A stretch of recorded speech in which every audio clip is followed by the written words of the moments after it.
In today's news, we will see how a group of foolish teenagers go from facing minor charges to lifetime imprisonment after many reckless actions.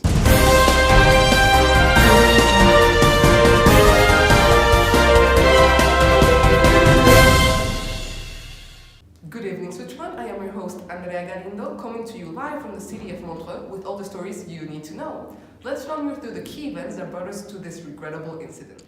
A burglary occurred in Neuchâtel early Thursday morning. A group of 20-year-olds broke into a wealthy elderly woman's home in order to steal her valuables. They stole millions worth after restraining her against her will. Before I say more, let's move over to my colleague Tamara and Mrs. Dubois herself in order to get a direct version of the story. Thank you very much, Camila. So, Mrs. Dubois, how are you feeling today? I'm fine today. Can you tell us what happened yesterday night? Yesterday night there are 3 burglary comes into my home and then they tie me up and then take all my jewelry, all my money that I worked for whole life. And how did that make you feel? I'm scared. I don't know what to do. I completely understand. It must have been a horrible experience. So you've heard her side of the story. Back to you, Camila. A caring neighbor, on the way back from work, caught the criminals while fleeing the scene. The teens proceeded to physically threaten her if she dared to contact law enforcement. When the threat did not work, they proceeded to bribe her, a tactic which proved successful for the struggling mother of 3.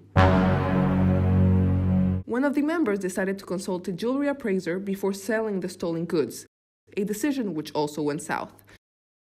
The teen foolishly handed over the jewelry without a second thought and lost the valuables for good. It seems the appraiser was no appraiser after all. 6.5 hours later. Where's she? Where's my jewelry?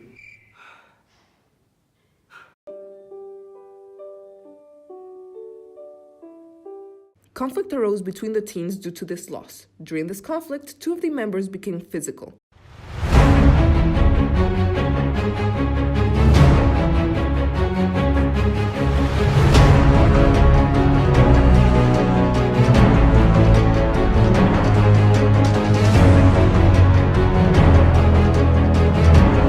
The altercation ended with Lee falling down the stairs, which inflicted a severe head trauma that resulted in his death.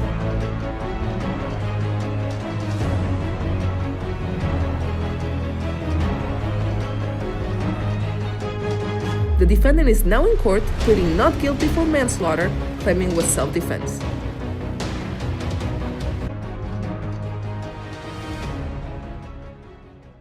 For the trial, the defendant hired a lawyer named Carrie Johnson to represent her in court.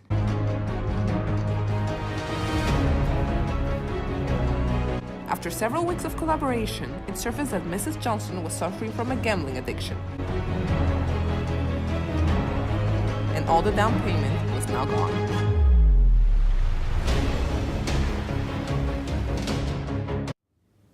And this, ladies and gentlemen, is a true series of unfortunate events. I am Andrea Galindo. Thank you for watching and have a good night.